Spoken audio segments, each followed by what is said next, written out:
One name didn't show up on that Team USA list, and it instantly turned a regular training camp into a full-blown headline. Because people weren't just scanning for who made it.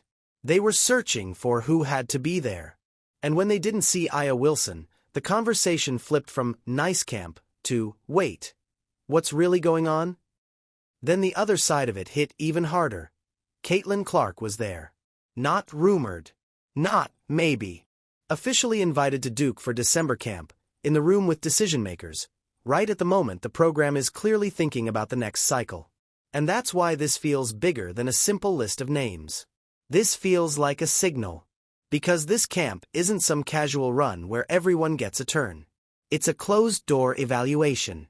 It's where coaches test chemistry, roles, and who can handle the pressure when everything speeds up and nothing comes easy. And in a sport where momentum can change careers, being in that gym matters.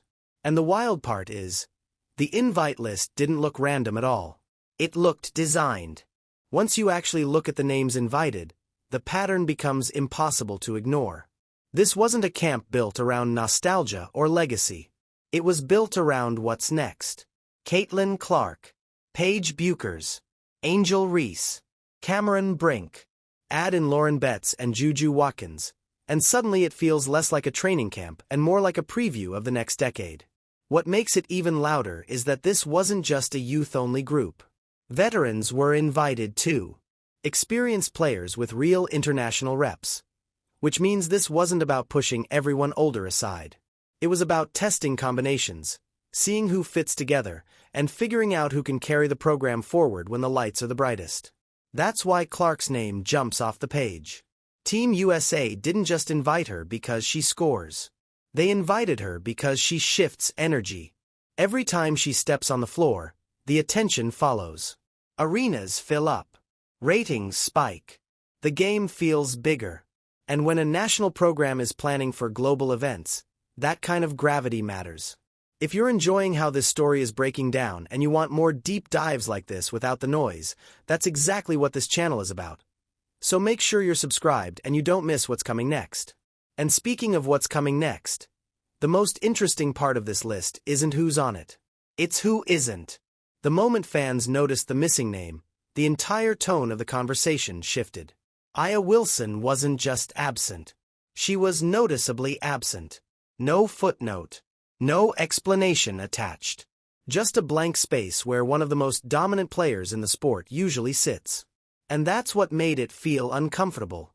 Team USA doesn't accidentally overlook someone like Aya. When a player with her resume isn't invited, it immediately raises questions. Not because she suddenly forgot how to play, but because something behind the scenes clearly changed.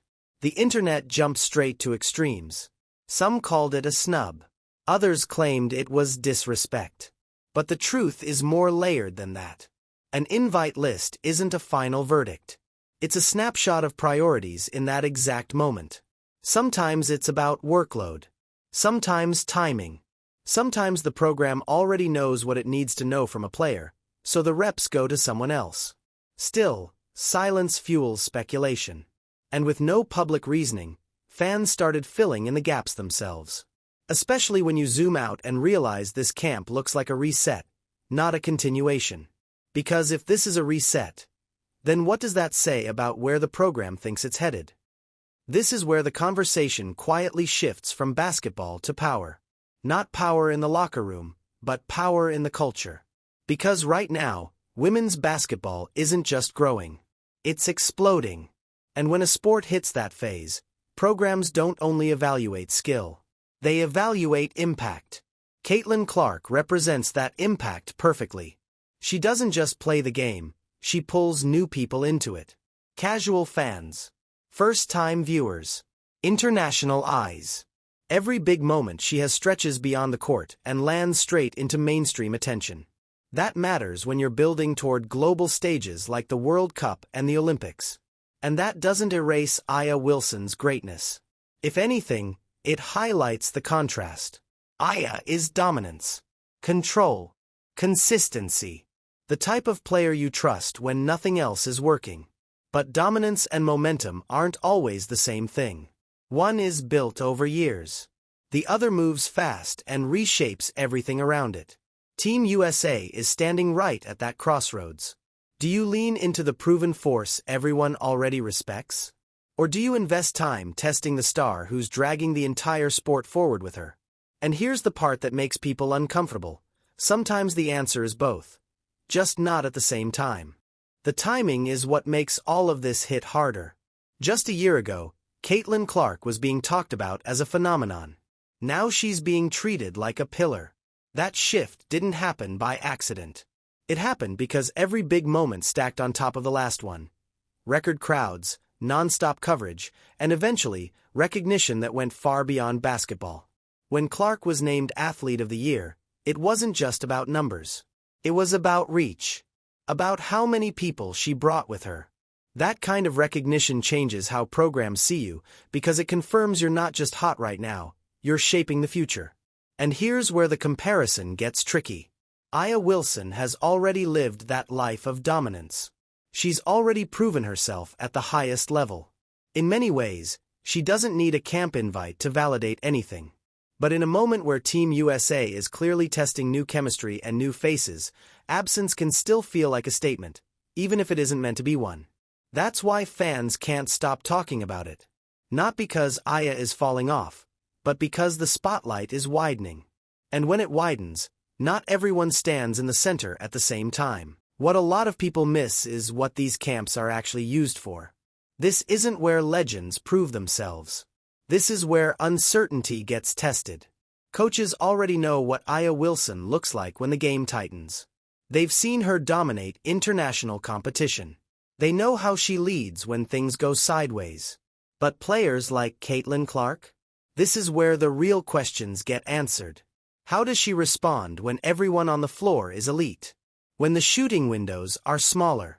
When defenses switch faster? When there's no crowd energy carrying momentum? These camps are pressure cookers designed to strip away hype and see what survives underneath. And that's why Clark being there matters so much. Team USA didn't invite her to reward popularity. They invited her to see if the gravity she carries translates when everything is even. When no one is impressed by headlines. When all that matters is decision-making, pace, and control. At the same time, leaving Aya out doesn't mean she's being erased. It means she's already a known quantity in a room that's currently obsessed with discovering the next one. That's the uncomfortable truth most fans don't want to hear. Because it's easier to frame this as disrespect than it is to accept that timing matters. And right now, the timing is about transition. Once the list went public, the reaction didn't stay rational for long. It never does. Social media doesn't wait for context, it hunts for conflict. And in this case, the story practically wrote itself. Caitlin Clark in. Aya Wilson out. New star up. Established star questioned. The takes came fast and loud. Some fans framed it as disrespect. Others framed it as politics. And a few went all the way to conspiracy, acting like one camp invite erased years of dominance. But that's the trap people fall into every time a transition starts. They treat change like betrayal. What really happened is simpler and more uncomfortable. Team USA didn't make a statement about Aya. They made a statement about timing. About where the program is spending its evaluation energy right now. And that distinction matters, even if it's not as exciting as a feud. Because if this were truly about pushing veterans out, the list would look very different. Instead, it looks intentional. A mix of experience and youth, tilted toward players who need reps, not reassurance. Clark fits that category perfectly. She's earned attention, yes. But now she has to prove how she functions when the attention disappears and only basketball remains. And this is where the narrative gets twisted. Fans assume presence equals importance, and absence equals decline. But elite programs don't think that way. They think in layers. They think in windows. They think in cycles. And right now, this cycle is about stress testing the future without closing the door on the past.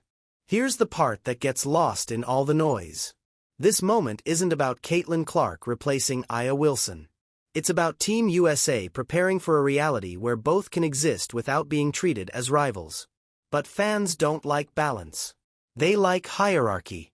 They want to clear who's up and who's done, even when the truth lives somewhere in between. Aya's absence feels loud because she's been the standard for so long. When you're used to seeing someone at the center of everything, even a temporary shift feels personal. But dominance doesn't disappear just because a spotlight moves. It waits. And programs like Team USA understand that better than anyone watching from the outside. At the same time, Clark's presence isn't symbolic, it's practical. She represents the unknown that still needs testing. The player whose influence is undeniable, but whose fit at the highest international level still has to be measured. That's what this camp is about. Not crowning, measuring. And the reason this tension feels so intense is because women's basketball is no longer small enough to move quietly. Every decision now echoes. Every roster choice gets treated like a verdict. And every rising star creates friction with the era before her, even when no one involved actually wants that fight. What we're watching isn't conflict between players. It's the sport learning how to handle growth without tearing itself apart. What makes this moment stick is that it doesn't end with this camp. It lingers. Because every game Caitlin Clark plays from here on out will be filtered through this lens. Every dominant stretch from Aya Wilson will be met with the same question. How does this fit into the future plan? And that's when you know a real shift is happening. Team USA has always been ruthless about timing. Not emotional. Not sentimental. Ruthless. They don't wait for decline to start planning. They plan before it shows up. That's how dynasties survive. And right now, the program is clearly mapping two timelines at once. One that honors proven greatness, and one that prepares for what comes next. Clark stepping into this environment accelerates that second timeline. It forces clarity. Coaches don't get to project anymore, they get to watch. They see how she communicates when she's not the most talented player on the floor. How she reacts when defenses take away her comfort zones. How she leads when the game doesn't revolve around her. And none of that threatens Aya. If anything, it protects her. Because when the stakes rise for real, Team USA will want certainty. And certainty is what veterans provide. That's the part fans rarely consider. This camp isn't closing doors. It's gathering information. At the center of all this noise is a feeling fans don't like admitting out loud: uncertainty. For years, women's basketball had a clear order. You knew who the faces were. You knew who carried the torch. And you knew who was waiting their turn. That clarity is gone now. Caitlin Clark didn't wait. She arrived with momentum so strong it bent the timeline. And when that happens, even the most dominant players end up sharing space with questions they've never had to answer before. Not because they've failed, but because the game around them is changing faster than anyone expected. Aya Wilson represents the peak of what this era produced. Clark represents the beginning of something else. And Team USA is standing in the uncomfortable middle, trying to blend stability with acceleration. That's not easy. And it was never going to be quiet. The reason this moment feels heavy is because it signals the end of certainty. Not the end of greatness. Just the end of knowing exactly how the future will look. And when certainty disappears, narratives rush in to replace it. This camp didn't crown a new queen. It cracked the door open and let the next chapter breathe. And that's the truth most people are still adjusting to. This isn't a fall from grace. It's a shift in gravity. Caitlin Clark stepping into that Team USA camp doesn't erase Aya Wilson's legacy, and Aya not being there doesn't weaken her dominance. What it does reveal is something much bigger. The sport has outgrown the idea that there can only be one center of attention. Team USA is building for a future where moments matter as much as medals, where chemistry matters as much as talent, and where the game has to survive long after today's stars step aside. Clark fits the urgency of that future. Aya represents the certainty of the present. And sooner or later, those paths are going to cross again in a way that really counts. So the real question isn't who was invited to one camp. It's who's ready for what comes next when the world is watching and the margin for error disappears. Because that's when reputations are tested, legacies are sealed, and the noise finally fades. If this breakdown helped you see the story differently, make sure you like the video. It helps more than you think. Drop a comment with your take, because this debate isn't going away anytime soon.